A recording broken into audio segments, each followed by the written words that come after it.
adopted. Israel will abide with this resolution. You heard the statement by the Israeli representative. She said we're not going to negotiate.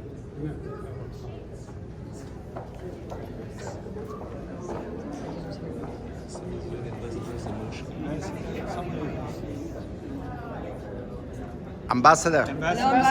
Ambassador. Is this one binding resolution? The resolution is binding.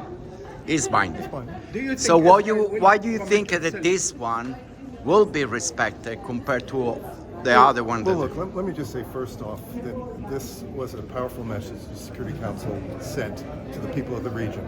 So this resolution gives peace a chance, and so now Hamas needs to fully accept it, not play around with language. It did. It has not, as far as we know, they have not communicated that officially to Qatar, and we want to see that happen.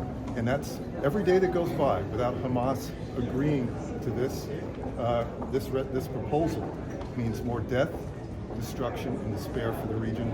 So Hamas needs to sign on to it and do so now. Israel has accepted this agreement. That has been clear. So it's Hamas's turn. Hamas needs to accept this deal. That's not what the Israeli representative said in the council just now. As I said earlier today, Israel has accepted this agreement. Hamas, up until now, has not. We want to see Hamas accept this agreement because it is a great opportunity to bring peace to the region. Ambassador, what will happen if there's... Let me have someone else. Yeah, when you say they accepted it, did they accept it in writing to the White House or something? Because publicly, we're not hearing those statements aligned. As I said earlier, this agreement was something that Israel had put forward. So Israel supports this agreement. Let's be very clear about it. We have not heard anything from Hamas. We're waiting to hear something officially from Hamas.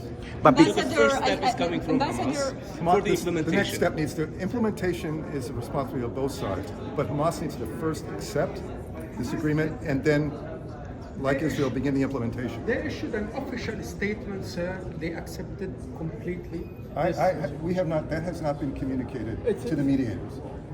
So Ambassador, we need to see my that. question is, what next? I mean, there is mediators, you, the Qataris, the Egyptians. So, which steps are we need to be taking now?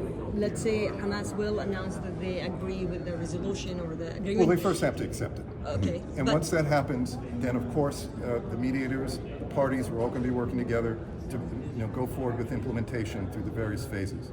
Can we expect a ceasefire and the immediate ceasefire in the next today, tomorrow? Up to Hamas. Have the mediators Absolutely. set a deadline for Hamas to accept or reject the deal? As far as I know, no deadlines, but actually the deadline is they need to do this now because the people of the region need this agreement.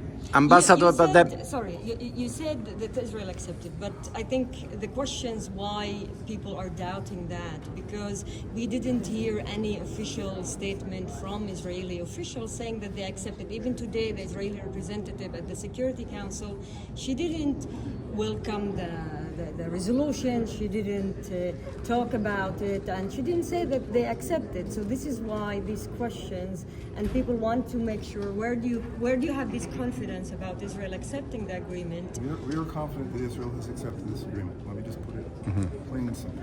Ambassador, but the first question I gave is binding, okay? The public out there thinks that anything the UN pass, it's nothing. No, it's not happening. So what makes this? Why makes you confident that this will actually make a difference? Why I think it will make a difference is because the people of the region are desperate for some kind of a halt to this fighting, so that it can move on to their lives.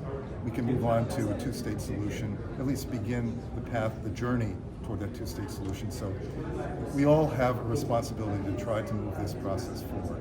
And again, as I said, that process begins with Hamas accepting this agreement, and then we go forward to work on implementation. So that's what we plan to do. So today was, today that message from the council was give peace a chance, and we want to do that. Thank you, Ambassador. Thanks, everybody. Thank you. Thank you. Ambassador, but in reality, you can't control what Hamas is going to do. So we hope that Hamas is going to implement it too. So what will be your position if Hamas doesn't respect the ceasefire? Well, you're dealing with hypothetical issues. I represent all the Palestinian people and the United Nations. I did not hear any Palestinian saying anything other than welcoming this resolution and readiness and willingness to engage in the process of its implementation. So therefore, the basis of your question is not sound.